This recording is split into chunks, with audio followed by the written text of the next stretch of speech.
Alright, welcome to the channel. This is BodyGuard, the Gorilla Guide.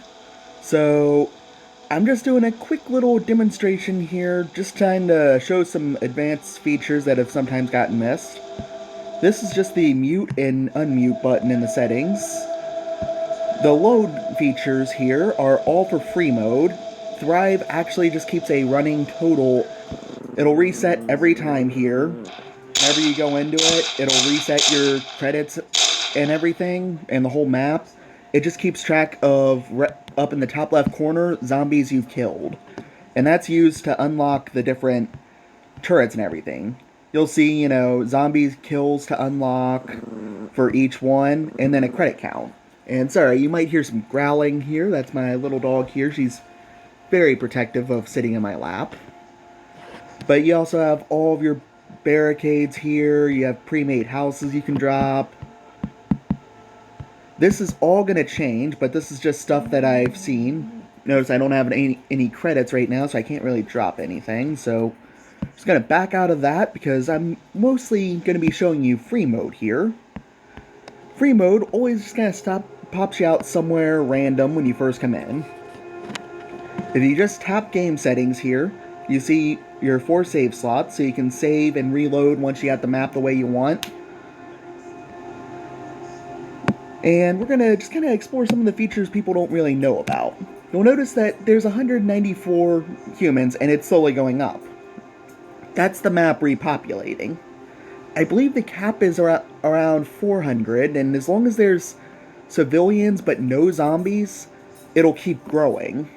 So you see it's up to 206, but if we put a single zombie here, it just stops. Kill the zombie, and it immediately takes off again. Now, there's some other interesting features here that people have been missing, or, not understanding too well. First off is going to be just the zombie settings. You have your basic zombie speed, where you can kind of tell it, how fast, the zombies will move. Which, I know I keep flipping things on and off. We speed it up. He gets way faster. We slow it down. He gets way slower. Go on, remove him again. Slap him down there. And here's at the aggro range. It looks a little weird there, but to me, just because I just almost called it aggro range. But if you turn that down, that determines what they're actually after.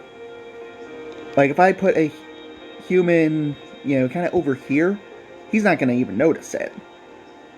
Not until it gets way close. But at the same time, if I go on remove those humans that are near him and crank that up, you'll see he starts noticing them from farther away. Infection range just changes that default infection, that airborne infection. That's going to be set to 0 by default. Next we have human infect chance. This doesn't change the already existing units. This is currently just for the civilians, and if you lower it, then the next human you spawn only has a 25% chance to be infected. Lower it to 0, there's a 0% chance that you'll be able to be infected by that airborne virus. Put it up to 100, then they will definitely get infected, even if they get bit. So that's just a handy little thing there. Let's see, we do have a few settings here, like weather and the day-night cycle. Day-night cycle is a premium one, since we're over in the premium section. Destructible walls makes it so the zombies can't break the walls. Some people prefer it that way. Currently, the zombies can't really pathfind too well around the walls. And human settings, we also have peace mode. Peace mode is what lets you turn the raiders actually hostile. Because right now, you see, they're just palling around with the civilians. You drop a few cops in there, they don't really care. You turn peace mode off, all bets are off.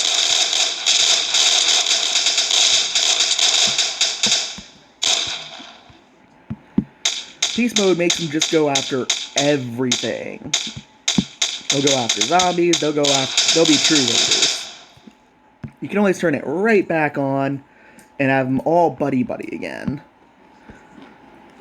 So a great way to use them, however you want. You can use them as kind of like a private security. They really fill kind of any role right now. Now, here's another one that often gets a lot of problems. Infection. Infection lets you infect civilians right now. It only works on civilians. When you select it, you should see right over here above where it says spawner, it says click civilians to infect. You can tap them, and you'll see their skin change. Her face is slightly green now. Or if you wanted to infect more people, you could just drag it. And you infect everyone that you drag with the select button there. To turn it off, you have to actually select it to turn it off. We also have the nuke button, which we'll just go on drop a nuke there. It takes a few seconds to kind of wind up, but it should nuke that area. And now we're back to no zombies, and we can kind of see another feature here. The zombies tore up that area over there. As long as there's no zombies, the humans will actually rebuild right now. It's not perfect. They won't rebuild it perfect. They'll leave gaps and stuff over time, and your place will slowly start looking more ramshackled, as they repair stuff and start leaving gaps and everything. Like, especially with windows right now, I do believe they don't repair windows at all. And you can see a gap formed right there. So that's always kind of an interesting thing. We've got our cars over there, which vehicles are another little interesting thing. I'm going to switch over to the plane map, the kind of empty one, to show you something. Another little hidden feature is zombie medics. Throw a few zombies down, they just kind of wander around. Throw the zombie medic down, and they'll all start congregating to the zombie medic. They will slowly form a horde around the zombie medics. You can see they are all rushing to it, and that zombie medic will heal them, and I do believe he overheals them. Gets them a little bit extra health. Now, I believe it's only the civilian zombies that follow them, but all of them get healed. It's kind of to make the civilian zombies into more of like a a giant ball horde running down on you. Because, let's face it, they are kind of weak. Another thing people often miss is the zombie flamethrower guys. They can explode. Let's drop a few of them. And get a few more soldiers, because they are not... There we go. They have a chance of exploding as they're killed. So, very nice thing there. Let's see. Of course, we do have the medic over there, which can heal. You just gotta set their weapon to heal. And I'm trying to think if there's anything else we haven't really covered here. We got the pause button. Pauses everything but the helicopters. Barricades, which you can tap to drop a barricade, and if you double tap the barricade, you can turn it now by the whole, increments there. We've got pre-made buildings. Pretty self-explanatory. There's not too much variety there.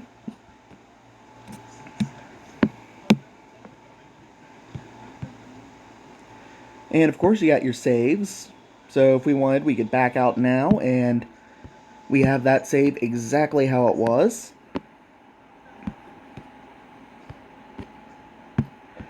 We got some vehicles here,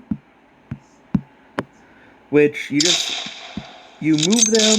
You can only select one at a time, but you double tap and it ejects everyone. You can see kind of like the doors open. You can double tap again, the doors close, and you can have them reload back into it.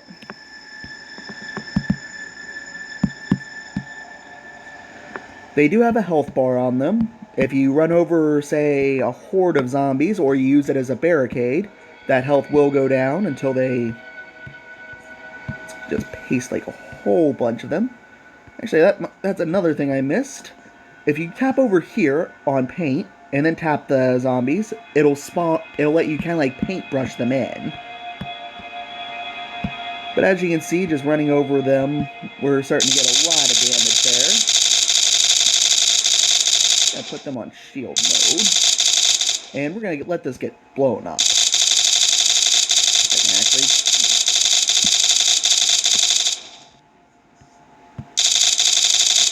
There we go.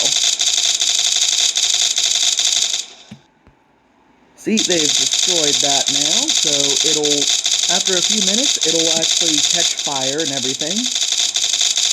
Spawner is another thing that kind of confuses people.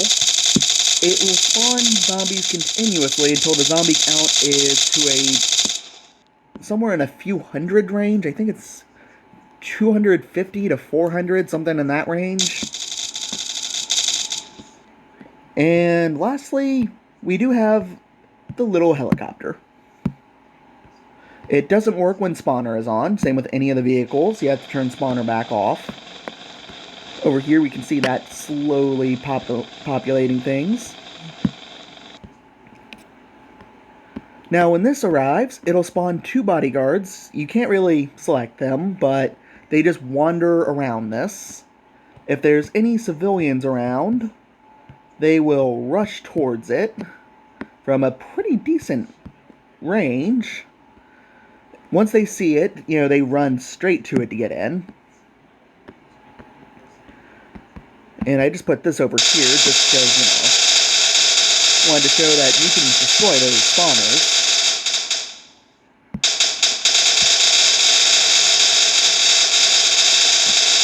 Spawner is down, so we're going to go back over here. Civilians are all getting in. You can go on and tell that to start launching. It can hold 20 civilians. No more, no. Well, definitely less, but it can't hold any more than 20. And the bodyguards are there just because running civilians tends to attract zombies. They'll just Congo line right to it. Just like you kind of see over there, which these zombies are pretty slow settings. Another thing people miss a lot, you can actually just select your civs, and the second box there usually is the gun box. You can arm them. It likes to disappear when you multi-select them, but if you tap it, it will arm them still.